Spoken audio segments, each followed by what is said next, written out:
Alates sellest sügisest on apteekrid täheldanud, et on suurenenud sügeliste vastaste ravimite läbimüük.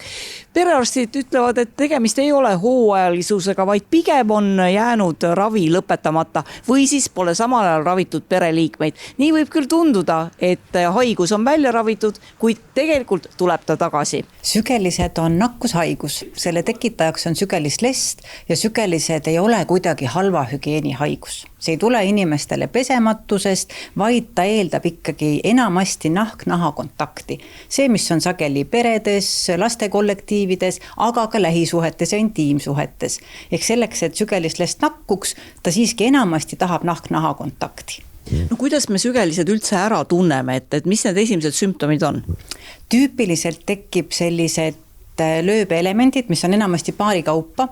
Enamasti on nad sõrmede vahel, randmepainetuspindadel, aga ka naba ümbruses. Nüüd lastel ja beebidel võib täiesti olla niimoodi, et lööve on üle keha ja seda ongi teinekord raske ära tunda. See sügelus tavaliselt intensiivistub õhtul, öösel, eriti teki alla minnes, aga me näeme ka väga palju ebatüüpilisi sügelisi, kus lööve on püsinud pikka aega ja väga sageli tekib juba selline teisene infitseerumine, ehk siis see lööve läheb mädaseks kratsimisest, sest me ju sügame, kui midagi sügeleb.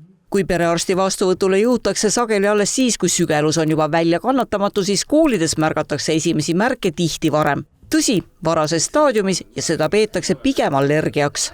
Juhul, kui juhtub selline nakkus, siis me ikkagi nõustame, ikkagi räägime vanemaga, soovitame pöörduda perearstile, et selleks, et kinnitada diagnoosi, sest meie siin diagnoosi ei saa panna. Kindlasti räägime lastega, lähme klassidesse ja selgitame, mis asi see on. Terviseameti leheküljel on alati info olemas, et kui hakkab midagi, mingi puhang, siis saab alati vaadata, mis on vaja teha, aga kõik on lihtne, kõik on kirjutatud, et ma ei tea, mina ikkagi läheks perearstile, et kinnitada diagnoosi. Meil viimase õppeaasta jooksul on olnud paar juhust, need on olnud üksikjuhtumid, et mingit epideemiat hetkel ei ole olnud ja ei tea ka, et kusagil oleks olnud. No aga öelge, kui on sellised üksikud sügeliste juhtumid, siis milline kohustus lasteaial lasub suheldes siis lapse vanematega? Tegelikult me käsitleme neid põhimõtteliselt samamoodi nagu igat teist nakkushaigust, ehk siis meil on ka kodukorras ette nähtud, et tuleb lapsevanemal teavitada lasteaeda, meie teavitame omakorda selle konkreetse rühma ülejäänud vanemaid. Ja siis saab olla ettevaatlik ja võetakse kasutusele tegelikult sellised tavapärasest kõrgendatumad hügieenimeetmed, ehk siis jälgitakse eriti hoolikalt kätepesu, teostatakse desinfitseerimist, kõik pinnad puhastatakse järjepidevalt ja nii edasi, aga üldiselt lasteaias läheb edasi tavaline elu. Kui nakkus on tuvastatud, tuleb hakata ravima. Just apteegist algab ravi, mis peab olema järjepidev ja hõlmama kõiki kaaskondseid, mida inimesed aga sügeliste ravimisel enim valesti teevad ja millele apteekides tähelepanu pööratakse.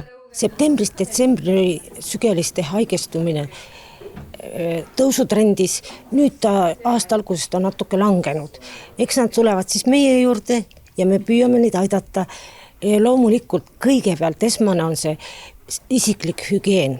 Pesta voodipesud, ihupesu, käterätikud, kõik kõrgel temperatuuril ja vahetada esialgu pesu tihedalt, kas või iga päev. Ja siis loomulikult sinna juurde käib ka salviravi.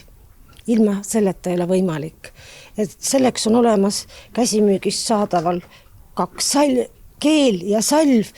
Salvi tuleb 2 nädala jooksul 4 korda määrida. Iga kord, kui on kätepesu olnud, uuesti peale kanda. Ja uute ravijuhiste järgi tuleb korrata vähemalt 2 nädala pärast uuesti. Ja keel on ainult ühekordne. Seda saab kasutada 1 kord ja sellega on ravi lõppenud ja 2 nädala pärast siis sama tegevus korrata.